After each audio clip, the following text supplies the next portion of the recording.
নমস্কাৰ কেনে আছে সকলোৱে আজি আমি আপোনালোকৰ কাৰণে বহুতে বেছি ইম্পৰ্টেন্ট এটা পাঠ লৈ আহিছো এনচিইআৰটি ক্লাছ 10 ৰ পৰা দশম মানৰ এই পাঠটো হৈছে ভাৰতীয় স্বাধীনতা সংগ্ৰাম আৰু মহাত্মা গান্ধী ইয়াৰ ওপৰত পৰীক্ষাসমূহত প্ৰায় প্ৰশ্ন কৰা দেখা যায় ভাৰতৰ স্বাধীনতা সংগ্ৰামৰ অবিহনে প্ৰশ্ন যে হ'ব পাৰে হেতুটো আমাৰ চিন্তাৰ অমূলক গতিকে আমি এই পাঠটো খুবেই ভালদৰে অধ্যয়ন কৰাটো অতি দৰকাৰী আপোনালোকৰ বাবে খুবেই গুৰুত্বপূৰ্ণ প্ৰশ্ন হিচাপে আমি 50টা প্ৰশ্ন আজি সন্নিবিষ্ট কৰিছো ভিডিওটো যদিও অলপ দীঘল হ'ব কিন্তু আপোনালোকে ইয়াক কোনো স্কিপ নকৰাকৈ চাই যাব কাৰণ প্ৰতিটো প্ৰশ্নই পৰীক্ষাসমূহৰ কাৰণে অতি দৰকাৰী যিসমূহ আগতে হৈ গৈছে পৰীক্ষা সেই আটাইবিলাক পৰীক্ষাত এই প্ৰশ্নসমূহ কোনোবা নহয় কোনোবা এটা দিয়া দেখা গৈছে গতিকে আগন্তুক পৰীক্ষাটো এই প্ৰশ্নসমূহ যে সন্নিবিষ্ট কৰিব সেইটো প্ৰায় চূড়ান্ত গতিকে আপোনালোকে খুব ভালদৰে অধ্যয়ন কৰিব বুলি আশা কৰিলো প্ৰথম প্ৰশ্নটো লওঁ কৰিম কিংবা মৰিম গান্ধীজীৰ এই বিখ্যাত স্লোগানটো কোনটো আন্দোলনৰ লগত জড়িত এ চম্পাৰণ আন্দোলন বি অসহযোগ আন্দোলন সি খেৰা আন্দোলন ডি ভাৰতীয় আন্দোলন কৰিম কিংবা মৰিম এই আন্দোলনটো কোনটো আন্দোলনৰ লগত জড়িত অপচন ডি ভাৰতীয় আন্দোলনৰ লগত জড়িত কাৰণ 1942 চনৰ বিখ্যাত যি গণ বিপ্লৱ সেই গণ বিপ্লৱক আমি কি ভাৰতীয় আন্দোলন হিচাপে জানো আৰু তাতে মহাত্মা গান্ধীয়ে ডু অৰ ডাই বা কৰিম কিংবা মৰিম স্লোগানটো উত্থাপন কৰিছিল গতিকে অপচন কোনটো হ'ব শুদ্ধ বিকল্প হ'ব ডি ভাৰতীয় আন্দোলন ওকে দ্বিতীয় প্ৰশ্নলৈ যাওঁ আমি চৌৰি চৌৰা ঘটনা কিমান চনত সংঘটিত হৈছিল চৌৰি চৌৰা ঘটনা এ আছে 1923 চনৰ ফেব্ৰুৱাৰী 1921 চনৰ ফেব্ৰুৱাৰী 1922 চনৰ ফেব্ৰুৱাৰী 1920 চনৰ ফেব্ৰুৱাৰী ইয়াৰে ভিতৰত শুদ্ধ বিকল্পটো হ'ব অপচন সি 1922 চনৰ ফেব্ৰুৱাৰীত চৌৰি চৌৰা ঘটনা সংঘটিত হৈছিল অপচন সি চৌৰি চৌৰা ঘটনাৰ বিষয়ে যদি আমি ক'বলৈ যাওঁ 1922 চনৰ 5 ফেব্ৰুৱাৰীত উত্তৰ প্ৰদেশৰ চৌৰি চৌৰা নামৰ স্থানত এই ঘটনা সংঘটিত হৈছিল দুৰ্ভাগ্যজনক ঘটনাটো হৈছে যে প্ৰতিবাদকাৰীসকলে আৰক্ষী থানাখন জ্বলাই দিছিলে যাৰ ফলত স্থানীয় আৰক্ষীৰ ব্ৰিটিছৰ অধীনত থকা স্থানীয় আৰক্ষী 22 জনকৈ আৰক্ষী থিতাতে মৃত্যুবৰণ কৰিছিল যাৰ ফলত মহাত্মা গান্ধীয়ে অসহযোগ আন্দোলনটো সমাপ্তি ঘোষণা কৰিছিল সীমান্ত গান্ধী নামেৰে কোনজন নেতা পৰিচিত খান আব্দুল গফৰ খান ৰাগ বিহাৰী বসু দাদাভাই নৌৰোজী সুভাষ চন্দ্ৰ বসু ইয়াৰে ভিতৰত শুদ্ধ বিকল্পটো হ'ব সীমান্ত গান্ধী নামেৰে খান আব্দুল গফৰ খান হৈছে সীমান্ত গান্ধী নামেৰে পৰিচিত নেতা ওকে পিছৰ প্ৰশ্নলৈ যাওঁ কুৱেশ্যন 4 সত্যাগ্ৰহৰ কৌশল গান্ধীয়ে কোন দেশত পোন প্ৰথমে প্ৰয়োগ কৰিছিল A Bharat B Russia C চীন ডি দক্ষিণ আফ্ৰিকা ইয়াৰে ভিতৰত শুদ্ধ বিকল্পটো হ'ব সত্যাগ্ৰহ কৌশল গান্ধীয়ে দক্ষিণ আফ্ৰিকাত প্ৰথমবাৰৰ বাবে প্ৰয়োগ কৰিছিল দক্ষিণ আফ্ৰিকা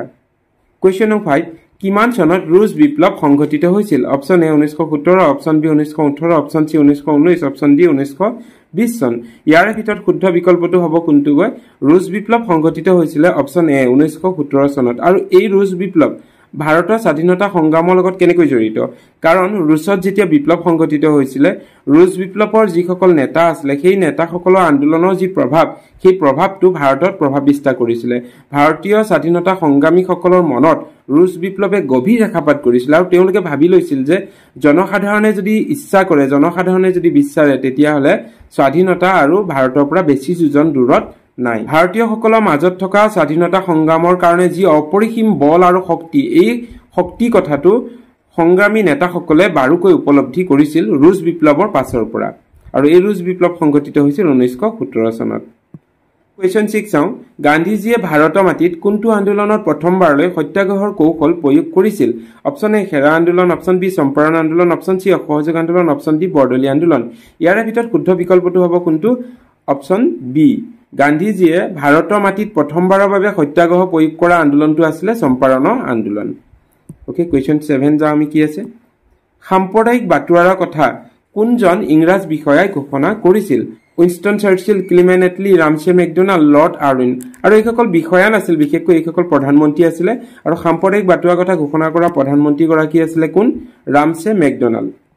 ব্ৰিটিছ প্ৰধানমন্ত্ৰী ৰামছে মেকডোনাল্ডে সাম্প্ৰদায়িক বাটোৱাৰাৰ কথা ঘোষণা কৰিছিল সাম্প্ৰদায়িক বাটোৱা মানে কি সাম্প্ৰদায়িক বাটোৱা হৈছে হিন্দু মুছলমানৰ মাজত সাম্প্ৰদায়িক সংঘৰ্ষ সৃষ্টি কৰা আৰু শাসন কৰি যোৱা ওকে কুৱেশ্যন নম্বৰ 8 কি আছে চাওঁ কোনখন চুক্তিৰ পাছত মহাত্মা গান্ধীয়ে আইন অমান্য আন্দোলন প্ৰত্যাহাৰ কৰে অপচন এ দিয়া আছে পুনে চুক্তি অপচন বি লক্ষ্ণৌ চুক্তি অপচন সি গান্ধী আৰউইন চুক্তি অপচন ডি ঘূৰণীয়া মেজমেল মহাত্মা গান্ধীয়ে আইন অমান্য আন্দোলন কেতিয়া প্ৰত্যাহাৰ কৰিছিল যেতিয়া গান্ধী আৰু আৰউইনৰ মাজত চুক্তি সম্পন্ন হৈছিল আৰু এই চুক্তিখন সম্পন্ন হৈছিল 1931 চনত 1931 1931 চনত সম্পূৰ্ণ হৈছিল গান্ধী আৰণ্য চুক্তি তাৰ ফলস্বৰূপে আইন অমান্য আন্দোলন মহাত্মা গান্ধীয়ে প্ৰত্যাহাৰ কৰিছিল ইয়াতে আৰু এটা লক্ষণীয় যে গান্ধী আৰণ্য চুক্তিৰ পিছতে মহাত্মা গান্ধীয়ে যি ঘূৰণীয়া মেচমেল হৈছিল লণ্ডনত দ্বিতীয়খন ঘূৰণীয়া মেচমেলত অংশগ্ৰহণ কৰিবলৈ মান্তি হৈছিল Question 9 গান্ধীৰ অহিংস আন্দোলন আৰম্ভ হৈছিল অৰ্থাৎ কিমান চনৰ পৰা গান্ধীয়ে অহিংস আন্দোলনৰ প্ৰক্ৰিয়াটো আৰম্ভ কৰিছিল option A 6 April 1919 option B 9 April 1919 option C 6 August 1919 option D 9 August 1919 ইয়াৰে শুদ্ধ বিকল্পটো হ'ব গান্ধীজীয়ে ব্ৰিটিছ বিৰোধী অহিংস আন্দোলনৰ প্ৰথাটো আৰম্ভ কৰিছিল কেতিয়াৰ পৰা 6 এপ্ৰিল 1919 6 এপ্ৰিল 1919 চনৰ পৰা গান্ধীয়ে অহিংস আন্দোলন আৰম্ভ কৰিছিল আপোনালোকে ইয়াৰে অকল চনটো নহয় তাৰ লগত তাৰিখটো মনত ৰাখিব তাৰিখবিলাকো খুবেই দৰকাৰী কেতিয়াবা তাৰিখটো ওপৰতে প্ৰশ্নটো সুধি দিয়া দেখা যায় ওকে কোৱেশ্চন 10 কি আছে চাও কোৱেশ্চন 10 কিমান চনত প্ৰথম বিশ্বযুদ্ধ আৰু দ্বিতীয় বিশ্বযুদ্ধ কোৱেশ্চন 10 কিমান চনত প্ৰথম বিশ্বযুদ্ধ আৰু দ্বিতীয় বিশ্বযুদ্ধ আৰম্ভ হৈছিল অপচন এ দিয়া আছে 1914 আৰু 1939 চনত অপচন বি 1919 আৰু 1942 চনত অপচন সি 1914 আৰু 1942 চনত অপচন ডি 1919 আৰু 1939 চনত ইয়াৰে ভিতৰত শুদ্ধ বিকল্প হ'ব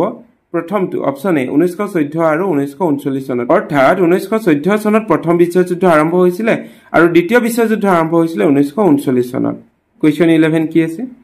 কিমান চনত প্ৰথম বিশ্বযুদ্ধ আৰু দ্বিতীয় বিশ্বযুদ্ধ সমাপ্ত হৈছিল ইয়াৰ আগৰ কোৱেশ্চনটোত আমি পাইছিলো প্ৰথম বিশ্বযুদ্ধ কেতিয়া হৈছিল আৰু দ্বিতীয় বিশ্বযুদ্ধ কেতিয়া হৈছিল কোৱেশ্চন 11 ত দিয়া আছে সমাপ্তি কেতিয়া হৈছিল অপচন এ 1919 আৰু 1942 অপচন বি 1917 আৰু 1946 অপচন সি 1919 আৰু 1945 অপচন ডি 1917 আৰু 1943 চনত ইয়াৰে শুদ্ধ বিকল্প কোনটো হ'ব 1919 আৰু 1945 চনত অপচন সি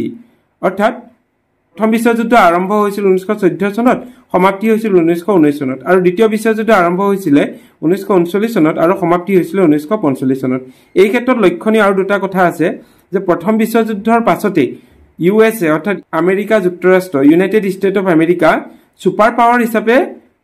গোটেই বিশ্বত প্ৰসিদ্ধ হৈ পৰিছিল আৰু দ্বিতীয় বিশ্বযুদ্ধৰ পাছত আমেৰিকাৰ সমানে সমানে সোভিয়েট ৰাছিয়া সোভিয়েট ইউনিয়নো কি হৈছিলগৈ গোটেই বিশ্বৰ কাৰণে সুপাৰ পাৱাৰ দেশ হিচাপে পৰিগণিত হৈছিল ওকে কোৱেশ্চন 12 মহাত্মা গান্ধীয়ে দক্ষিণ আফ্ৰিকাত থাকোতে সম্পাদনা কৰা বাতৰি কাকতখনৰ নাম কি অপচনসমূহ দিয়া আছে A Indian Herald B the Indian Guardian C Indian Opinion D the Tribune of South Africa ইয়াৰ ভিতৰত শুদ্ধ বিকল্পটো হ'ব মহাত্মা গান্ধীয়ে দক্ষিণ আফ্ৰিকাত থাকোতে সম্পাদনা কৰা বাতৰি কাকতখন আছিল Indian Opinion option C okay question number 13 যাও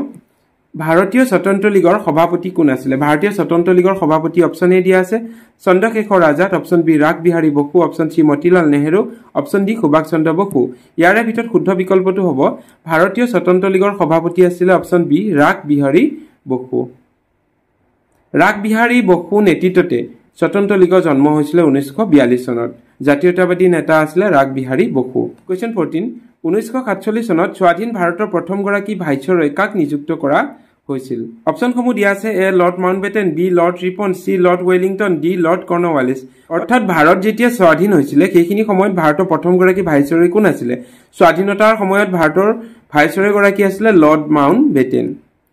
মাউণ্টবেটেন আছিল স্বাধীনতাৰ সময়ত ভাৰতৰ ভাইসৰয় সত্যাগ্ৰহৰ ধাৰণাটো বিকাশৰ ক্ষেত্ৰত গান্ধীজীয়ে কাৰ লিখনিৰ দ্বাৰা অনুপ্ৰাণিত হৈছিল অপচন এ টলষ্টয় আৰু হোৱাইটমেন বি টলষ্টয় আৰু থৌৰো সি টলষ্টয় আৰু দস্তয়েভস্কি ডি থৌৰো আৰু হোৱাইটমেন ইয়াৰে ভিতৰত শুদ্ধ বিকল্পটো হ'ব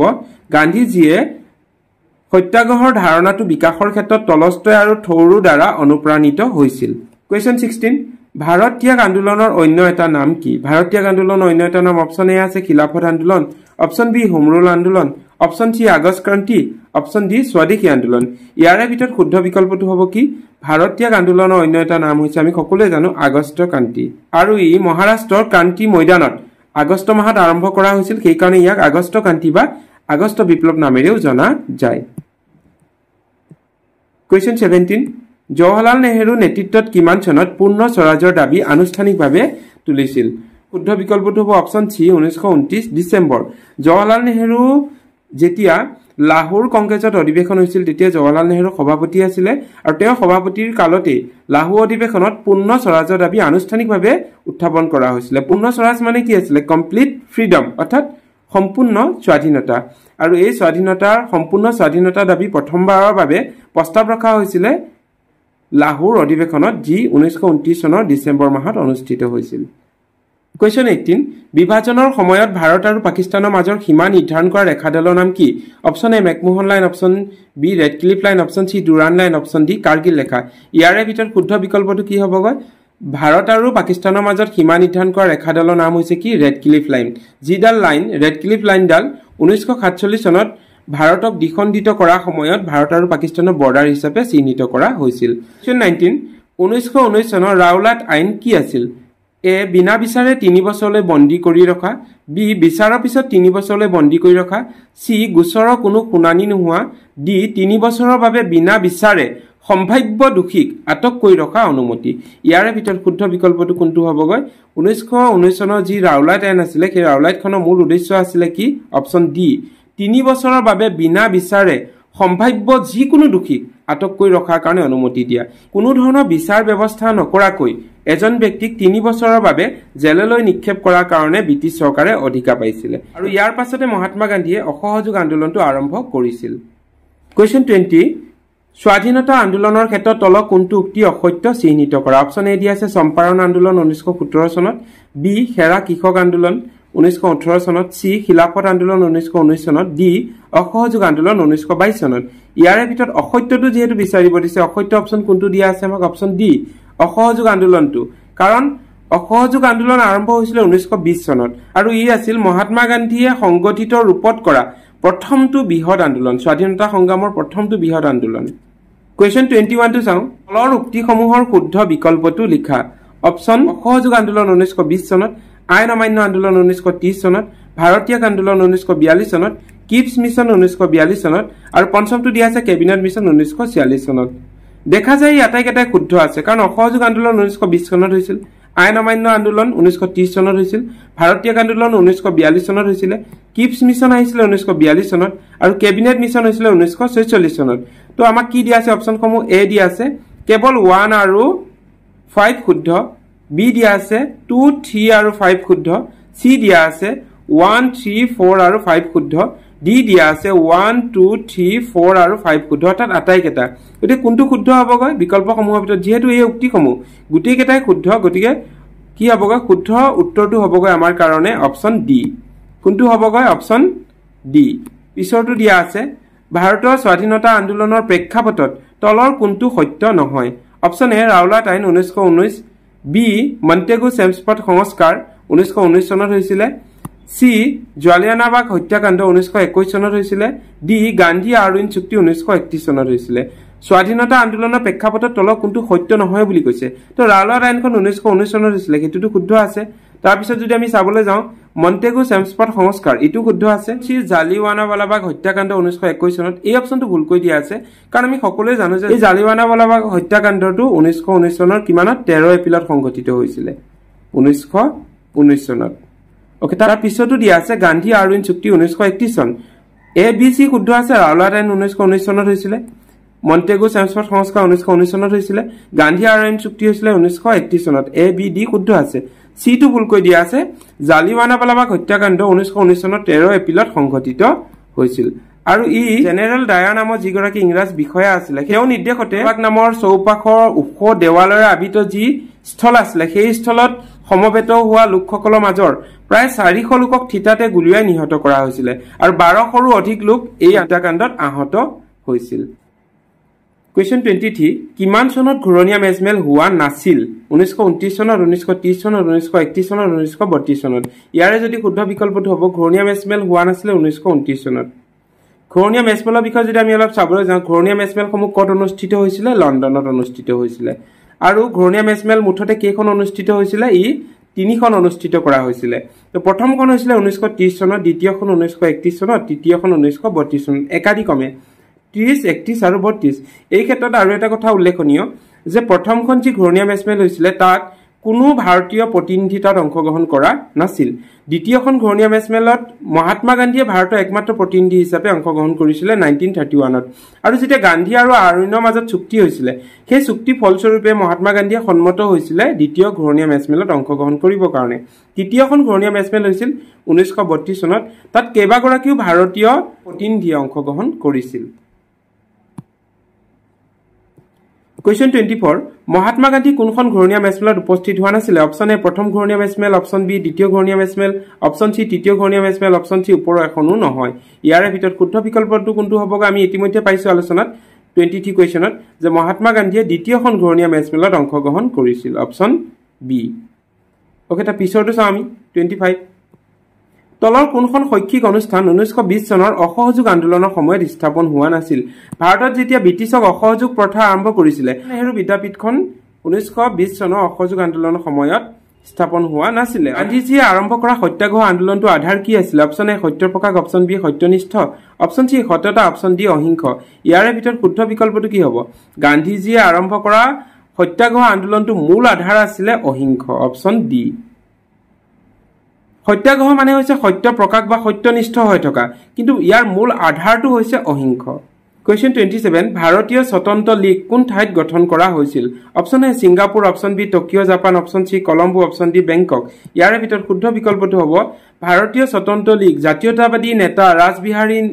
বসু নেতৃত্বত টকিঅ জাপানত গঠন কৰা হৈছিল স্বতন্ত্ৰ লীগ কোন ঠাইত গঠন কৰা হৈছিল টকিঅত আৰু ই 1942 চনত গঠিত হৈছিল Question 28 মহাত্মা গান্ধীয়ে কিমান চনত দাণ্ডী যাত্ৰা কৰিছিল 1930 চনত 1932 চনত 1935 চনত নে 1942 চনত শুদ্ধ বিকল্পটো কি হ'ব মহাত্মা গান্ধীয়ে 1930 চনত দাণ্ডী যাত্ৰা আৰম্ভ কৰিছিল অপচন এ দাণ্ডী যাত্ৰা বিষয়ে যদি আমি ক'বলৈ যাওঁ দাণ্ডী যাত্ৰা আছিল কি দাণ্ডী যাত্ৰা আছিল লুণ সত্যাগ্ৰহ বুলি কাক কোৱা হয় বুলি ক'লে আমি কম যে দাণ্ডী যাত্ৰা কোৱা হয় আৰু এই দাণ্ডী যাত্ৰা মহাত্মা গান্ধীয়ে গুজৰাটৰ সবৰমতী আশ্ৰমৰ পৰা 385 কিলোমিটাৰ 385 কিলোমিটাৰ দূৰত থকা দাণ্ডী নামৰ স্থানলৈকে আৰম্ভ কৰিছিল আৰু এই দাণ্ডী যাত্ৰা আছিল আইন অমান্য আন্দোলনৰ শুভাৰম্ভণি তো আইন অমান্য আন্দোলন তাৰ পিছৰ পৰা আৰম্ভ কৰা হৈছিল কিমান চনত প্ৰথমবাৰলৈ মুছলিম লীগে এখন পৃথক ৰাষ্ট্ৰৰ দাবী উত্থাপন কৰিছিল তো ইয়াৰে ভিতৰত কি আছে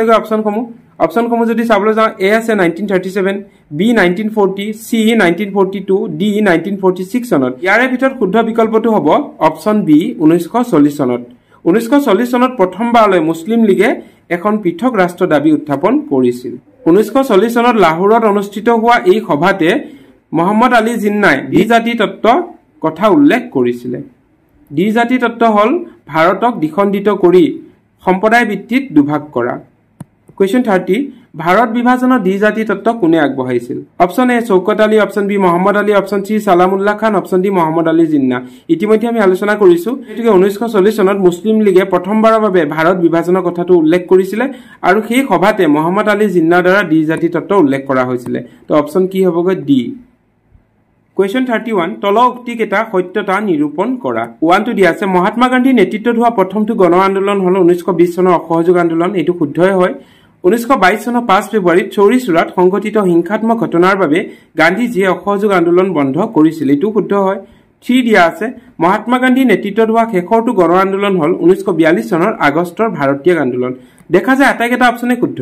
অসহযোগ আন্দোলন 1920 চন 1922 চনৰ 5 ফেব্ৰুৱাৰীত চৌৰি চূড়া ঘটনা যাৰ ফলত মহাত্মা গান্ধীয়ে অসহযোগ আন্দোলনটো বন্ধ কৰি দিছিল আৰু তৃতীয়টো আছে 1942 চনত আগষ্ট মাহত কি হৈছিল ভাৰতীয় আন্দোলন হৈছিল যেটো আছিল শেষৰটো গণ আন্দোলন ইয়াৰ ভিতৰত শুদ্ধ বিকল্পটো কোনটো হ'ব ওপৰৰ আটাইকেটা শুদ্ধ অপচন ডি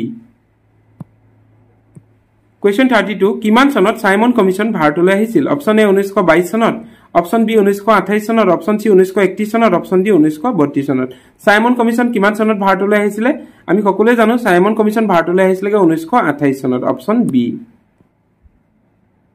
সাইমন কমিশন কি আছিল সাইমন কমিশন আছিল 1919 চনৰ যি ভাৰত চৰকাৰ আইন সেই আইনখনৰ কাৰ্যকাৰিতাৰ বিষয়ে অনুসন্ধান কৰিবৰ কাৰণে 7 জনীয়া এখন কমিটি চাৰ জন সাইমনৰ নেতৃত্বত গঠন কৰি ভাৰতলৈকে পঠিয়াইছিল আৰু কেখনে আছিল সাইমন কমিশন Question 33 কোনে ভাৰতলৈ কেবিনেট মিশন প্ৰেৰণ কৰিছিল option A Ramsay MacDonald option B Clement Attlee option C Lord Cripps option D Winston Churchill ইয়াৰে ভিতৰত শুদ্ধ বিকল্পটো হ'ব অপচন বি ক্লেমেন্ট এটলি আছিল লেবাৰ পাৰ্টিৰ নতুন প্ৰধানমন্ত্ৰী 1946 ত যেতিয়া ইংলেণ্ডত লেবাৰ পাৰ্টিয়ে চৰকাৰ গঠন কৰিছিল ক্লেমেন্ট এটলিয়ে ভাৰতলৈ কেবিনেট মিশনখন প্ৰেৰণ কৰিছিল Question 34 তল কোনজন কেবিনেট মিশনৰ সদস্য আছিল option A Lord Pethick Lawrence option B Sir Stafford Cripps option C A V Alexander option D Sir John Simon ইয়াৰে ভিতৰত শুদ্ধ বিকল্পটো হ'ব option D Sir John Simon কাৰণ কেবিনেট মিছন 3জন মন্ত্ৰীৰ দ্বাৰা গঠিত হৈছিল ব্ৰিটিছক এই 3জন মন্ত্ৰী আছিল Lord Pethick Lawrence Sir Stafford Cripps আৰু A V Alexander Sir John Simon cabinet মিছনৰ সদস্য নাছিল কোৱেশ্চন 35 মহাত্মা গান্ধীয়ে অনুগামীসকলৰ সৈতে আইন অমান্য আন্দোলনৰ স্থান দাণ্ডী যাত্ৰা কোন ঠাইৰ পৰা আৰম্ভ কৰিছিল অপচন এ বিহাৰৰ চম্পাৰণৰ পৰা অপচন বি আহমেদাবাদৰ সবৰমতী আশ্ৰমৰ পৰা অপচন সি দক্ষিণ ভাৰতৰ পৰা অপচন ডি গুজৰাটৰ গান্ধী নগৰ আশ্ৰমৰ পৰা ইয়াৰে ভিতৰত শুদ্ধ বিকল্পটো কি হ'ব মহাত্মা গান্ধীয়ে আইন অমান্য আন্দোলনৰ শুভাৰম্ভ কৰিছিল সবৰমতী আশ্ৰমৰ পৰা দাণ্ডীলৈকে তো আৰম্ভ সবৰমতী আশ্ৰমৰ পৰা কোৱেশ্চন 36 চাও আমি কি আছে তল উক্তিসমূহৰ পৰা অসত্যটো চিহ্ন কৰা অৰ্থাৎ ভুলকৈ কোনটো দিয়া আছে আমি বিচাৰিব লাগে অপচন এ সাম্প্ৰদায়িক বাতৰা ৰামচে মেকডনাল্ড এটো শুদ্ধ হয় সাম্প্ৰদায়িক বাতৰা কোনে কৈছিল ৰামচে মেকডনাল্ডে ই ভাৰতীয় জাতীয় সেনাবাহিনী গঠন ৰাগ বিহাৰী বসু এটো শুদ্ধ হয় সি সাপ্তাহিক হৰিজন কাকত কাক লিখা আছে এটো কাকত হ'ব লাগিছিল সাপ্তাহিক হৰিজন কাকত মতিলাল নেহেৰু এটো ভুলকৈ দিয়া আছে কাৰণ সাপ্তাহিক হৰিজন কাকতখন কোনে সম্পাদনা কৰিছিল কোনে উলিয়াইছিল মহাত্মা গান্ধীয়ে সাপ্তাহিক হৰিজন কাকত কাৰ দ্বাৰা প্ৰকাশিত হৈছিল সাপ্তাহিক হৰিজন কাকত মহাত্মা গান্ধীৰ দ্বাৰা প্ৰকাশিত হৈছিল গতিকে অপচন সি টো ভুল ভাৰত বিভাজনৰ ঘোষণা লৰ্ড মাউণ্টবেটেন এটো শুদ্ধ আছে ভাৰত যেতিয়া দ্বিখণ্ডিত কৰা হৈছিল ভাৰত আৰু পাকিস্তান নামেৰে তেতিয়া ভাৰতৰ ভাইসৰয় আছিল লৰ্ড মাউণ্টবেটেন অৰ্থাৎ অপচন সি অসত্য কোৱেশ্চন 37 1917 চনত কৃষকসকলক সমৰ্থন কৰিবলৈ মহাত্মা গান্ধীয়ে কত সত্যাগ্ৰহ আন্দোলন গঢ়ি তুলিছিল এ বিহাৰৰ চম্পাৰণ বি গুজৰাটৰ আহমেদাবাদ সি গুজৰাটৰ খেৰা জিলা ডি ওপৰ এটাও নহয় ইয়াৰে ভিতৰত 1917 চনত কৃষকসকলক সমৰ্থন কৰিবৰ কাৰণে যি সত্যাগ্ৰহ কৰিছিল সেই আন্দোলনটো আছিল গুজৰাটৰ খেৰা আন্দোলন খেৰা জিলাত হৈছিল কৃষকসকলক সমৰ্থন কৰা আন্দোলনটো কোৱেশ্চন 38 তুৰস্কৰ খলিফাৰ মৰ্যাদা পুনৰুদ্ধাৰৰ বাবে 1919 চনত চৌকত আলী আৰু মহম্মদ আলীৰ নেতৃত্বত হোৱা আন্দোলনটোৰ নাম কি অপচন দিয়া আছে এ স্বৰাজ আন্দোলন বি খিলাফত আন্দোলন সি সত্যাগ্ৰহ ডি মুছলিম লীগ স্বতন্ত্ৰতা আন্দোলন ইয়াৰে ভিতৰত শুদ্ধ বিকল্পটো হ'ব খিলাফত আন্দোলন অপচন বি অৰ্থাৎ খিলাফত আন্দোলন আছিল তুৰস্কৰ খলিফা মৰ্যাদা পুনৰুদ্ধাৰৰ কাৰণে চৌকত আলী আৰু মহম্মদ আলীৰ নেতৃত্বত হোৱা আন্দোলনটো যিটো 1919 চনত হৈছিল 39 ইংৰাজে জালিৱানাৱালাবাগ হত্যাকাণ্ডৰ বাবে কোনগৰাকী ইংৰাজ বিষয়াক দোষী সাব্যস্ত কৰি সেৱাৰ পৰা অপসাৰিত কৰিছিল option A Singer option B General Dyer option B Lord Wavell option D Stafford Cripps ইয়াৰে শুদ্ধ বিকল্পটো হ'ব কি জেনেৰেল ডায়াৰ অপচন বি অৰ্থাৎ জেনেৰেল ডায়াৰ নেতৃত্বতে জালিৱানাৱালাবাগ হত্যাকাণ্ড 1919 চনত সংঘটিত হৈছিল য'ত 400 গৰাকীকৈ প্ৰতিবাদকাৰীক থিতাতে গুলিয়াই হৈছিল আৰু ইয়াৰ দ্বাৰা 1200 লোক কি হৈছিল আহত হৈছিল কোৱেশ্চন 40 আইন অমান্য আন্দোলন কেতিয়া প্ৰত্যাহাৰ কৰা হৈছিল option A 1932 option B 1934 option C 1936 option D 1940 শুদ্ধ বিকল্পটো হ'ব অপচন বি 1934 চনত আইন অমান্য আন্দোলন কেতিয়া প্ৰত্যাহাৰ কৰা হৈছিল 1934 চনত আৰু এই আইন অমান্য আন্দোলন আৰম্ভ হৈছিল কিমানত 1930 চনত 30 পৰা চলিছিল 34 লৈকে 34 মহাত্মা গান্ধীয়ে ইয়াক প্ৰত্যাহাৰ ঘোষণা কৰিছিল 41 কিমান চনত পুনে চুক্তি স্বাক্ষৰিত হৈছিল 1932 1934 1929 1922 ইয়াৰে ভিতৰত শুদ্ধ বিকল্পটো কোনটো হ'ব পুনে চুক্তিখন স্বাক্ষৰিত হৈছিল 1932 চনত অপচন এ যেতিয়া 1932 চনত ৰামচে মেকডনাল্ডে সাম্প্ৰদায়িক বাতৰা কথা ঘোষণা কৰিছিল সাম্প্ৰদায়িক বাতৰা নীতিটো